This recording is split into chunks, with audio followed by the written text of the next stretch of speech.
মতি তুমি কিছু বলো। মতির মুখে শুনতে চাই। মতির মুখে বলো, মতি খুব প্রিয়। দেখার সাথে সাথে কেঁদে দিয়েছিল। মতির সাথে আমরা জানি অনেক স্মৃতি। মতি একটু বলো ভাই, আসলে তোমার সাথে কেমন স্মৃতি, আর কয়টা সিনেমাতে অভিনয় করছিল তুমি, মনে আছে?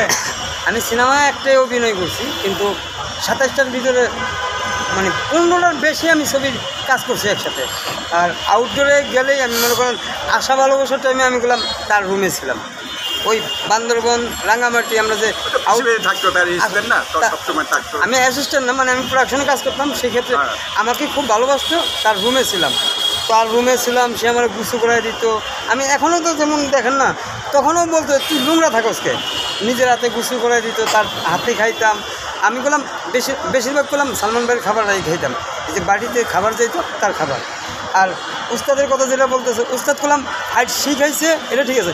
সালমান ভাই তার আগের থেকেই ফাইট জানতো, মার্শাল আর্ট যে সে মোটামুটি জানতো। ওই আপনার ট্রেন যুদ্ধতে তার মানে ওই স্মৃতি হারায় যাওয়ার পরে, সেই যে হারায় যাওয়ার পরে যে উস্তাদের কাছে গিয়ে পরে সেই মারামারি শেখায়, সে হলো চায়না ভাই সেই জায়গায় মারামারি শেখায়। সেই ক্ষেত্রে সালমান ভাইরে নিয়ে ওই স্মৃতিটা তার আমার এটুকু মনে আছে তার সাথে। এবং সে সবাইকে ভালোবাসতো সালমান ভাই। তুমি ছিলা? জি ছিলাম, পপুলার স্টুডিও পাগলা নারায়ণগঞ্জ, ওই জায়গায় আমরা ওই ছবিতে ছিলাম, আরও ছবিতে ছিলাম, অনেক ছবিতে ছিলাম।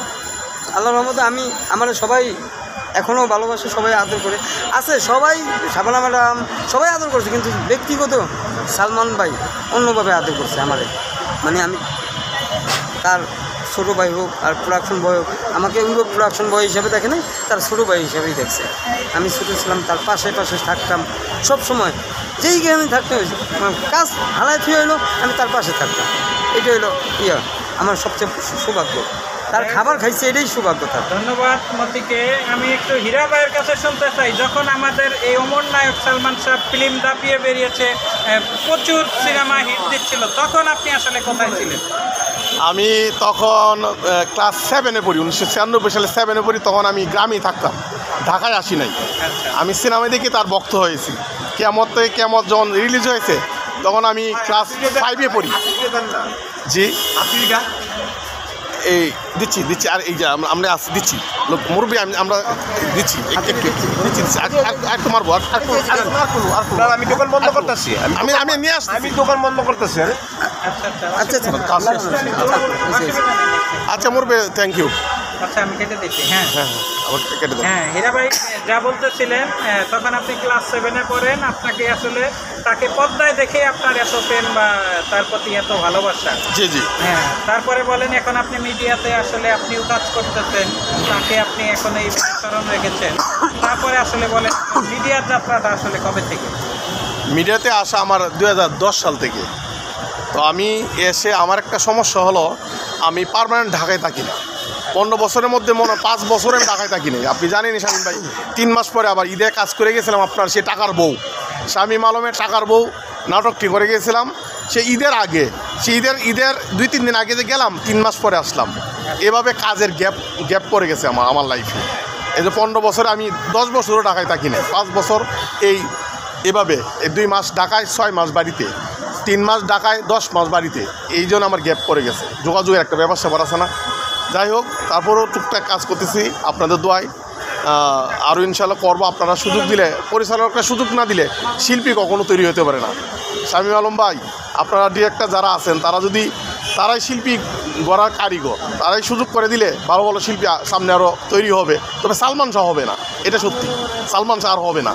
একটাই, আপনার জীবনে আপনি অনেক নায়ককে সামনে থেকে দেখেছেন, কিন্তু আপনার স্বপ্নের নায়ক যাকে এত ভালোবাসেন তাকে আসলে আপনি দেখা হয়নি। না, স্বপ্নে দেখা হয়েছে আমার 2 বার। স্বপ্নে দেখা হয়েছে। আমি একটু বৃত্তান্ত করবো। জি বলেন। আমি প্রথম যখন স্বপ্ন দেখতেছি, আমি ঢাকায় আসলাম, এসে এফডিসি গেটে ঢুকতেছি, তো দারোয়ানরা ডাক দিল, এ ভাইয়া কই যান? আমি বললাম এফডিসি যাচ্ছি। কার কাছে? আমি সালমান শাহর কাছে। সালমান শাহ কী আপনার? আমার ভাই এলাকার, এবং তার ভক্ত আমি, আমার বাড়ি সুনামগঞ্জ, আমার নাম হীরা শাহ। যান আটকায় নাই। গেলাম, তারপর খুঁজতেছি ভাই সালমান শাহ ভিতরে আছে। অনেকেই বলছে আছে 3 নম্বর ফ্লোরে শুটিং করতেছে।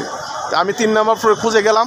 3 নম্বর ফ্লোরে গিয়ে দেখি শুটিং করতেছে, মেকআপ রুমে বসে আছে কে? সালমান শাহ, মৌসুমি তখন আবুল হয়তো ছিল, আবুল ভাই তার নাকি সহকারী ছিল। তো আমি দরজায় নক করলাম, তো মেকআপ রুম তো, তা একজন লোক আসলো, কাকে চান? আমি সালমান শেখে চাই। কি আপনি? আমি সালমান শাহর ভাই, আমার নাম হিরাশা। বলেন ছোটো ভাই হিরাশা, সালমান শাহর ভাই হিরাশা, এবং আমি তার ভক্ত, সুনামগঞ্জ থেকে আসছি। সে গিয়ে বলল যে আপনার নাকি ভাই হিরাশা, এবং তো সে ভক্ত, সুনামগঞ্জ থেকে আসছে, ওই নিয়ে আসো ভিতরে।